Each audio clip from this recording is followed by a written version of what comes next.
Bonjour et bienvenue à ce flash. L'église protestante de l'Alliance missionnaire chrétienne en abrégé SEMA Côte d'Ivoire, région de Yamoussoukro, a désormais un deuxième district. Le district de Sopim, un quartier situé à l'ouest de la ville, dont le premier surintendant, le révérend Didier Kofi, a été investi dimanche 10 septembre 2017. La cérémonie d'investiture de l'église protestante SEMA Côte d'Ivoire a été organisée à la salle des fêtes de la mairie de Yamoussoukro, en présence du président national de l'église SEMA, le révérend Alonlé Broupière, et du parrain, le député de Kossou et de Yamoussoukro sous-préfecture, Philippe Kouadio. En économie, quelques 540 000 tonnes de cacao ont été broyées en Côte d'Ivoire au cours de la campagne 2016-2017, soit une hausse de 48 000 tonnes, indique le bulletin statistique d'août 2017 de l'Organisation internationale du cacao, en abrégé ICCO. Les quantités broyées à l'échelle mondiale ont atteint pour la campagne cacaoyère 2016-2017 un volume de 4,281 millions de tonnes contre 4,128 millions dans la période 2015-2016, soit une progression de 3,70%. Les pays producteurs ont transformé 1,919 millions de tonnes dans le courant des années 2016-2017, soit une hausse de 117 000 tonnes par rapport à l'année précédente. La Côte d'Ivoire, de son côté, avec 540 000 tonnes, assure le leadership du broyage devant l'Indonésie, 420 000 tonnes, le Brésil 228 000 tonnes, la Malaisie et le Ghana 220 000 tonnes chacun.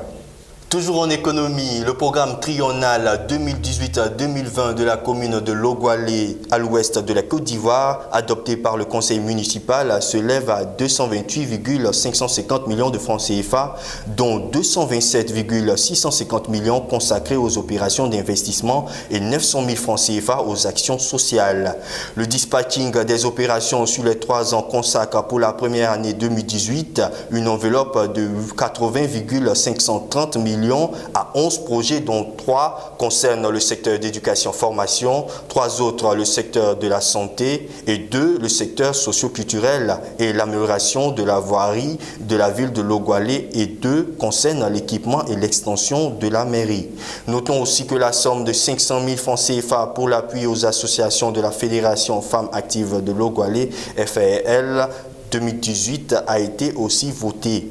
Une aide de 200 000 francs à la même fédération en 2019, une subvention de 200 000 francs CFA également à l'Union des associations de la jeunesse communale de Logoualé en 2020.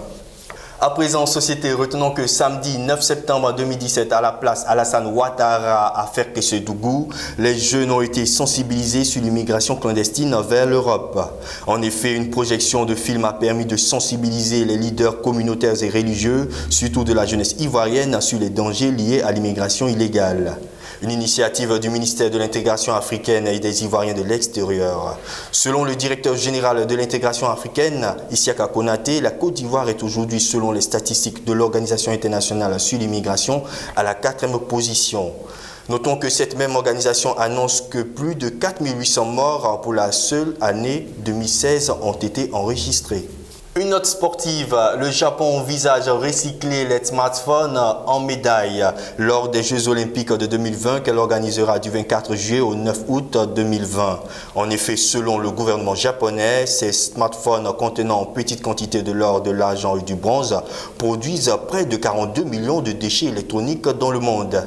Ces e-déchets, comme ils les appellent si bien, contiennent généralement des composants comme le chrome ou le mercure qui sont toxiques pour la planète et à la fois pour l'homme. C'est donc pour lutter contre ce fléau que le gouvernement japonais a nommé un comité d'experts pour établir un plan d'action pour l'héritage.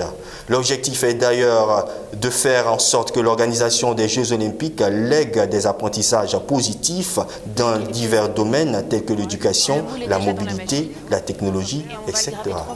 À l'international, la menace Boko Haram continue de planer au Nigeria. Cependant, les attaques qui devaient cibler 7 États de la moitié nord du Nigeria ont été déjouées par les services de renseignement et de sécurité nigérians samedi 9 septembre 2017. En effet, le président Muhammadu Buhari, à son retour du Royaume-Uni, avait promis d'intensifier la lutte contre Boko Haram. Selon le DSS, Department of State Service, les insurgés prévoyaient des attaques armées et des attaques suicides à l'explosif. D'ailleurs, le présumé maître d'œuvre présenté comme un spécialiste des explosifs est connu sous le nom d'Ousseini Maï Tangaran. Et pour clore ce flash, une base militaire du G5 Sahel est sortie de terre au Mali. En effet, située dans une zone militaire de Sévaré, dans le centre du Mali, le quartier général de la force conjointe G5 Sahel a été inauguré samedi 9 septembre par le président malien Ibrahim Boubacar Keïta, qui a notamment offert 14 véhicules aux militaires.